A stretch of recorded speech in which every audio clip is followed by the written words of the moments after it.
All right, let's get to high school hype squad. So our third week of high school football is coming up, and we have a great matchup tonight. We did this on Thursday this week instead of on Monday. So I want to get to some of that. Remember, you can download, rate, review, subscribe. Just look for Sneakers Cleats podcast wherever you get your podcast, and on YouTube. Just go to the News 4 and Fox SA Facebook or YouTube pages. Before we get started on TNL Top 10, any initial impressions from week 2? Obviously, Steele got that ass against Reagan. That was a surprise. Not that they won, but again, the final score. Right? Yeah, but Steele just can't be stopped. Steele is so good; they Too many cannot be dudes. stopped. They have so many good guys on the So offense. many dudes. They play Westlake next week. That's going to be a banger of a game. Sure, that's what I'm looking and forward to. That's going to be one where we finally get the measuring stick. But you have so many good performances all week. What did you see? Well, I like our list. First off, I really do. I mean, I'm really impressed with Brandeis's defense. You know, Reagan, I think, is going to be really, really good. You know, Burbank showed me a lot the other night when we did the game. I mean, the size of that defensive line. I just ran into a buddy of mine in the parking lot. He's like, man, you were way overselling the Burbank guys earlier in the week. And then he goes, we watched one. You are lying. And they were also impressed with the size of some of those kids, too. So, you know, I know Burbank's not on our list, but it's a good list. I mean, Smithson Valley getting beat, a little bit of a shocker. But, I mean, again, it just goes to show you the quality of teams that we have week to week. And if you get into a turnover battle and you're losing that side of it, or maybe you're looking ahead, or maybe you're going, well, it's a non-league game, you may find yourself on the short end of a big old stick. Yeah, I was just giving Carlos some crap in the other room about his TNL Top 10 because dropping Reagan to 7, which we'll get to in a second, is a little iffy because Reagan will beat any other team in this city besides Steele. I think they ran into a buzzsaw, and that's just what happened. Let's get to the TNL Top 10 without further ado. Okay. Steele obviously defeated Reagan 62-34. They unleashed their offensive arsenal against Reagan. Reagan had no answers. Chad Warner, the quarterback, committed to UTEP already. Might decommit and commit somewhere else after this year if he keeps putting up these kind of numbers. 358, 5 touchdowns passing. Jalen Cooper had 7 catches, 228 yards, 3 touchdowns, and then Jonathan Hatton, the Oklahoma commit, 17 carries, 230 yards, 3 scores. They play Brandeis this weekend, this Saturday at Gus. I expect that to be a drubbing as well. Steele will not face a competitive game until they get to the playoffs. Actually, next week will be a competitive game against Westlake, but they will not have another competitive game on their schedule until they get to the playoffs. You think so?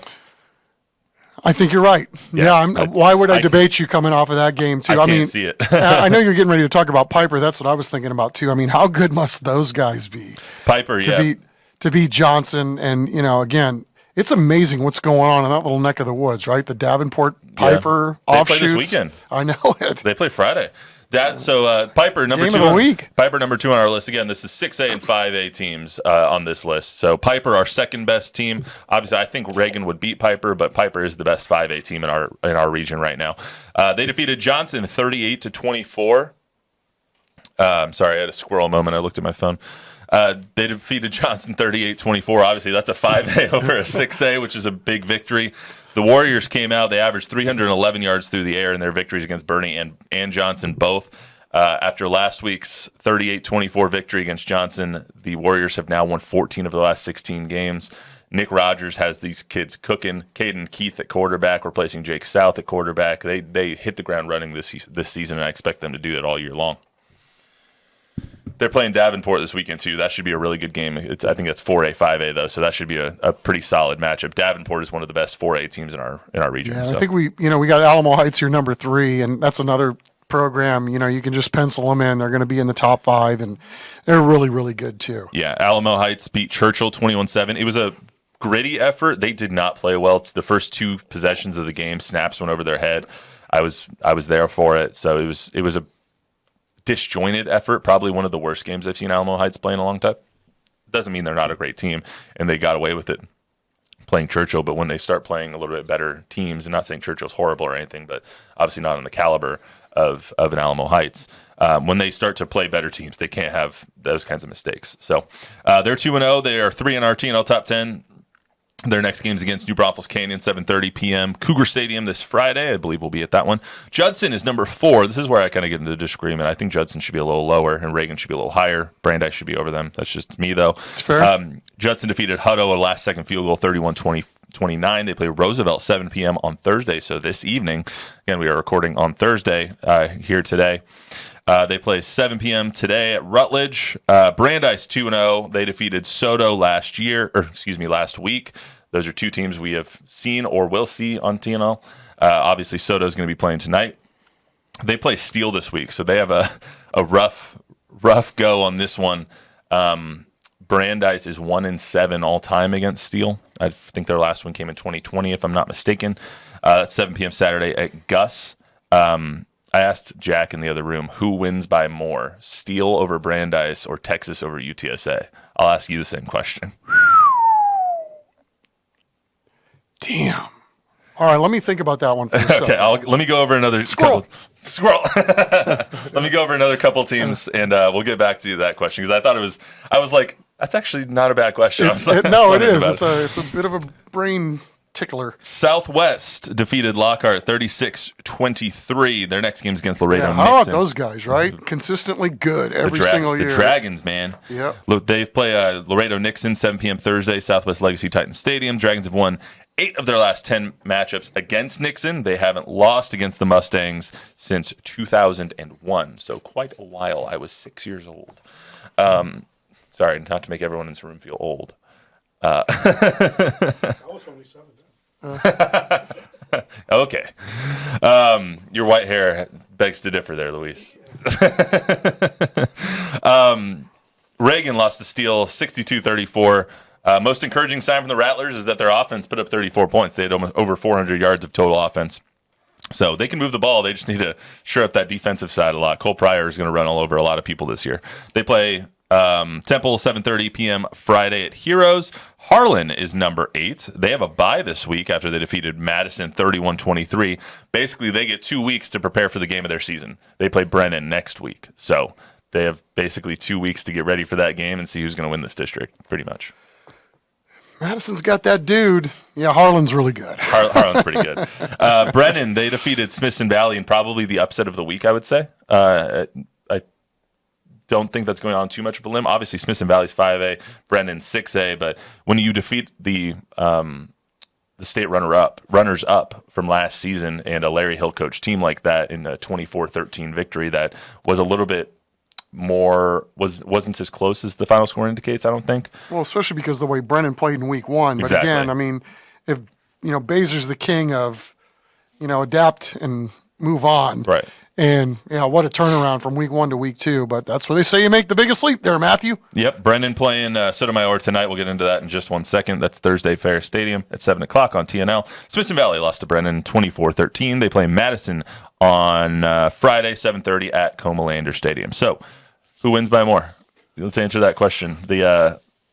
I say Texas only because of Texas's greatness. And I'm going to tell you a little something here. You probably know this because you were there last week. Brandeis had a quarterback injury last week, and they stuck in a sophomore quarterback that really, really looks the part. Mm-hmm. His name is Winter Smith. And when we were talking to the coaches before the game last week, it was like, who is that guy? It's like, his name is Winter Smith. They said, do you know who Will Smith is? And I went like, no. They go, no, not that Will Smith. The football player Will Smith from the Saints, the linebacker. Oh. That's his son. Oh. Didn't know that. Winter with a Y. And I think we're going to... W-Y-N-T-R? Yes. I don't know. I mean, he played really, really well in spot duty. I don't know how they're going to pair this quarterback situation at Brandeis, but yeah, I'm really curious to see at some point because 6'2", not a thin kid by any stretch of the imagination, even though he's a sophomore in high school, really throws a nice ball, warming up. That's what I saw. I mean, obviously, incredibly small last week, right? Sample size. No, he played well last week in a tough spot and played his ass off. So I'm curious to see when that young man is going to get his opportunities. Obviously, the coaches know best, and so we'll see. It might be next year, but I don't know. I'm really curious to see what Brandeis looks like 10 weeks from now, opposed to right now. Right. Let's get into our TNL matchup of the week. Brennan versus Sotomayor. Sotomayor, obviously, in their third season of varsity, fourth season of varsity, something like that. They're very new. Third obviously. for Soto? I think it's third. Yeah, I think so too. Just a guess. Yeah, Brennan is 1-1. Obviously, they defeated Smith Valley in week 2. They have a really young team that's starting to round into form. They didn't look the part against Reagan, but a lot of people aren't going to look the part against Reagan. Let's just be honest. Brennan is going to be one of those teams that you really need to be careful of all year, because if they get rolling, just like they did last year, they can make some noise in the playoffs. I think it's going to be a fascinating matchup tonight because Baser says the strength of his team is defensive line, and Morales says that the work in progress is up front on the offensive side. He really likes his skill guys, albeit they're pretty young, but he says we're bigger than we've been the first 2 years.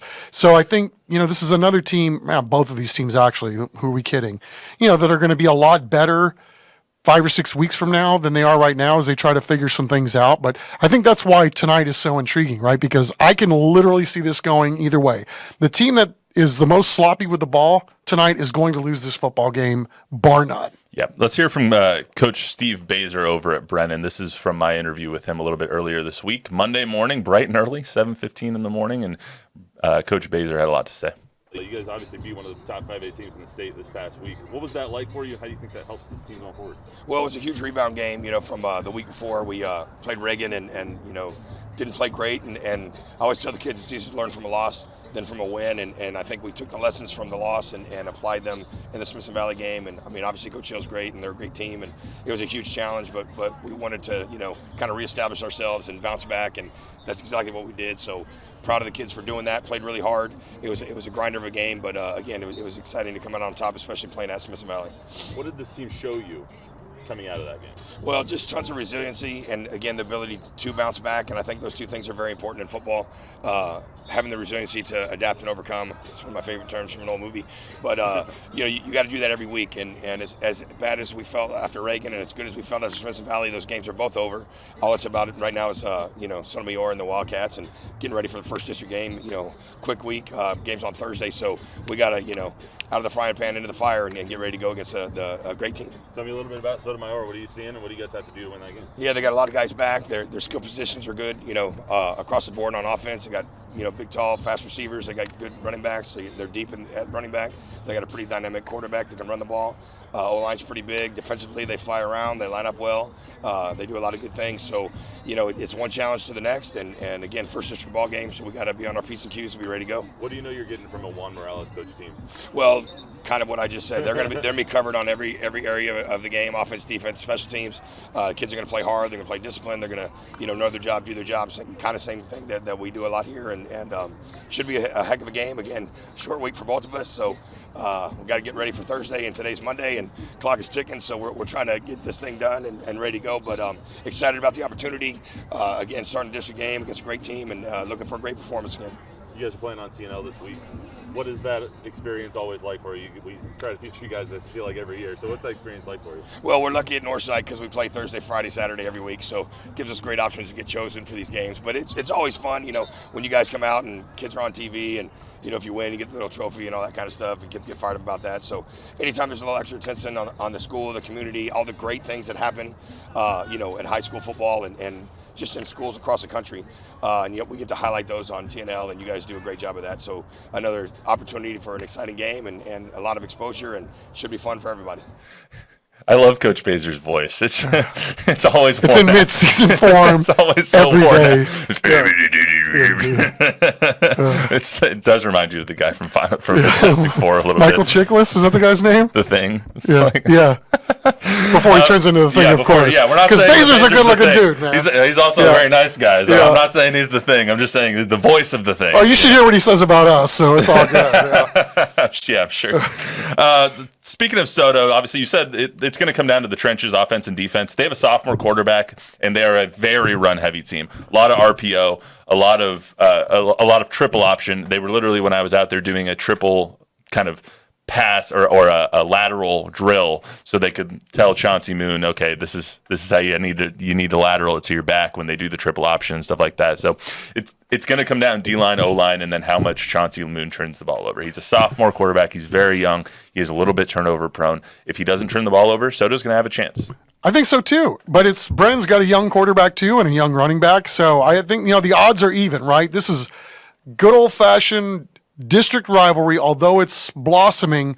These two coaches cut their teeth together back in the late 90s together, so they're good buddies, but rest assured, when we tee it up tonight, they're going to want to kick the crud out of each other. And, it's two old chess masters. They know what they're going to get, and it's who's going to be the team that executes the best. It's so funny, too, going to the practice and seeing their coaching styles, because you see Juan Morales, and he's one of those, he walks around and checks on the different position groups, and he's like, get on it. And he gives a little encouragement. But when you see Baser, he's literally running the punt drill, and he's throwing passes to everybody. He's acting as the quarterback. By the way, we don't It's ever so want to funny. see him throw passes again. By the way. We're going to have to find another coach for that. He's literally running. We can tell what position he played. He almost blocked a punt in practice. I was like, what the hell are you doing, man? Right. But anyway, let's hear from Coach Juan Morales over at Sotomayor real quick, and then we'll get out of here. Is there a sense of preseason's over, now it's time for the real thing when you start district play like this? Absolutely. We go into a season and we understand everything that we do before that first district game. It needs to be a failure at some point because we need to be able to learn and push ourselves. What is our extent? What exactly do we need to work on? And this is a great example of that. We had an offense that faltered just a little bit, but we have great faith in our coaches, great faith in our kids, and then defensively they held so strong. It was awesome. Again, great coaches, great kids there. They know how to hold together. That was the biggest thing, is they supported each other through the whole deal. There was no animosity one way or the other, and that's exactly a great lesson to go into the season with. You guys are starting out district with potentially your hardest opponent of the year. Is that a good thing or is it a bad thing? You know what? It's a great thing. I've known Coach Baser now since 1999. We coached together back at John Jay High School, and back then, even then, everything was competitive. And so being able to see each other grow and have some great success as we've gone through the years, we want to be able to have a great show against the Brennan Bears. He's established such a great team, and they have such great kids over there, great athletes. This is a great way to get it started, and then to have it spotlighted on Thursday Night Lights. You guys do such a great job. We're really looking forward to it. Speaking of TNL, it's obvious you guys are only in your third year of the program, but you're becoming a TNL mainstay. I think we've had you every year on. Yes, sir. So what is that experience like, and do you guys enjoy playing on TNL in front of thousands of people on TV? I think so. I think sometimes when you want to be a big player, you got to do what big players do, and that's something that some of our coaches, in fact, all of our coaches, kind of preach. If you want to be a D1 guy, then act like a D1 guy. And here, if you want to get spotlighted and you want to be able to have a great show and show the city of San Antonio that we can be a perennial team, that we can be a rival any program in the state of Texas, then now's the time. And so you guys provide that avenue, that platform. You guys do such a great job of spotlighting kids every single week. And so being able to be on TNL every single week, it's just an awesome. Every year, this is a great deal. What does a good showing on TNL do for the Soto Cats this year? You know what? Win or lose, being able to just show that we're a disciplined team, that we're able to execute, that we have a lot of energy, that we show great teamwork. I think that's the biggest thing, is to be able to show the smaller aspects of being a great team, and then being able to do that on TNL for every community member to be able to see, especially around here, and then the city of San Antonio is just awesome. It's going to be a good matchup today, Chuck.